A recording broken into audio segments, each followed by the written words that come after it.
જય માતાજી મિત્રો, આજે આપણે બનાવવાના છીએ લીલી તુવેરના ટોઠાનું શાક। આ શાક શિયાળાની ઋતુમાં ખાવાની ખૂબ જ મજા આવે છે। અને હા, આ શાકની રેસીપી જો તમને ગમે તો અમારા વિડીયોને લાઈક કરવાનું ભૂલતા નહીં। અને અમારી ચેનલ ઉપર અમે આવા વિવિધ પ્રકારના શાકની રેસીપીનો વિડીયો મૂકતા રહીએ છીએ, તો અમારી ચેનલને સબસ્ક્રાઈબ કરવાનું ભૂલતા નહીં। તો ચાલો આ શાક બનાવવાની શરૂઆત કરીએ। સૌપ્રથમ 500 ગ્રામ લીલી તુવેરને ફોલીને લઈ લીધી છે। ત્યારબાદ 2 મીડિયમ સાઇઝની ડુંગળીને આ રીતે કટિંગ કરી લેવાની છે। પછી 2 ઝીણા સમારેલા ટામેટા લઈ લેવાના છે અને 4-5 લીલા મરચાંના આ રીતે નાના નાના ટુકડા કરી લેવાના છે। હવે ગેસ ચાલુ કરીને આપણે એક કઢાઈ મૂકીશું। કઢાઈ મૂકી દીધા પછી તેની અંદર આપણે 2 ચમચા જેટલું તેલ ગરમ કરી લેવાનું છે। તેલ ગરમ થઈ ગયા પછી તેની અંદર આપણે 2 લાલ સૂકા મરચાં ઉમેરીશું, 1 તજનો નાનો ટુકડો ઉમેરીશું, 1 તમાલપત્ર ઉમેરીશું, 4-5 લવિંગ ઉમેરીશું,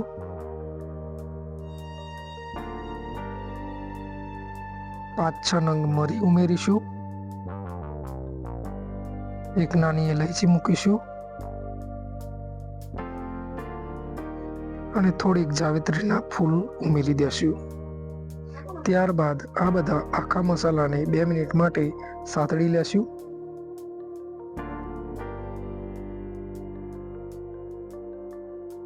મસાલાને સાતળી લીધા પછી તેની અંદર આપણે 1 ચમચી જીરું, અડધી ચમચી હિંગ અને ઝીણા સમારેલા લીલા મરચાં ઉમેરીને 1 મિનિટ માટે સાતળી લેશું।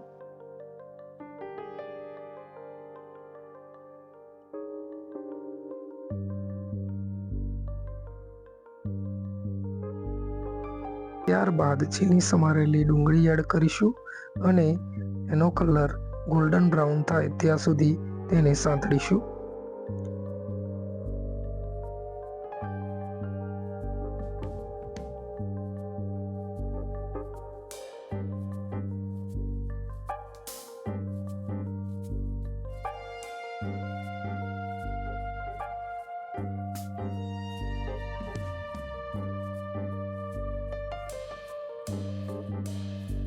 ડુંગળીને સાતળતા હોઈએ તેની વચ્ચે જ આપણે તેની અંદર સ્વાદ મુજબ મીઠું ઉમેરી દેવાનું છે।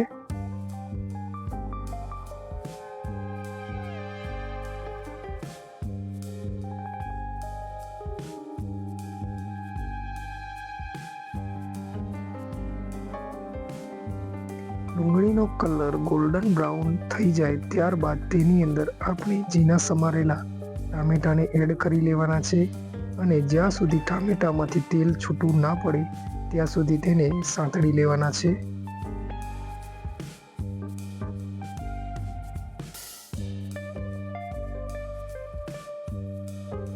ટામેટામાંથી આ રીતે તેલ છૂટું પડવા લાગે ત્યારે આપણે તેની અંદર 1 ચમચી કાશ્મીરી લાલ મરચું પાવડર, 2 ચમચી તીખું લાલ મરચું પાવડર, અડધી ચમચી હળદર અને 1 ચમચી ગરમ મસાલો ઉમેરીને 2 મિનિટ માટે સાંતળી લેવાનું છે।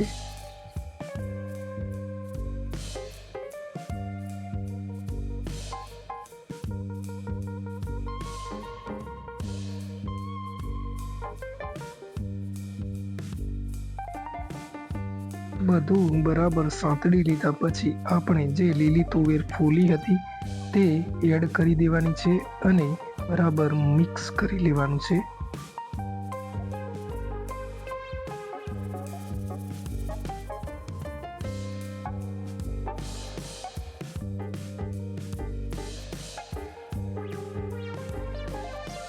આ રીતે બધું બરાબર મિક્સ થઈ જાય એટલે તેની અંદર આપણે 2 કપ જેટલું પાણી એડ કરી દેવાનું છે।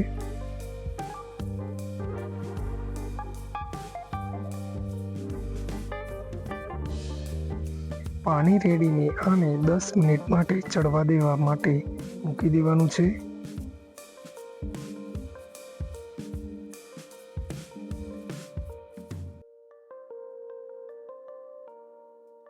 હવે લગભગ આપણા તુવેરના ટોઠાનું શાક તૈયાર થઈ ગયું છે.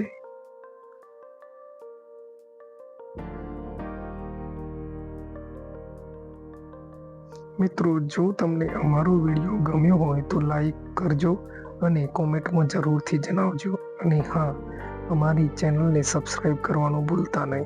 જય માતાજી.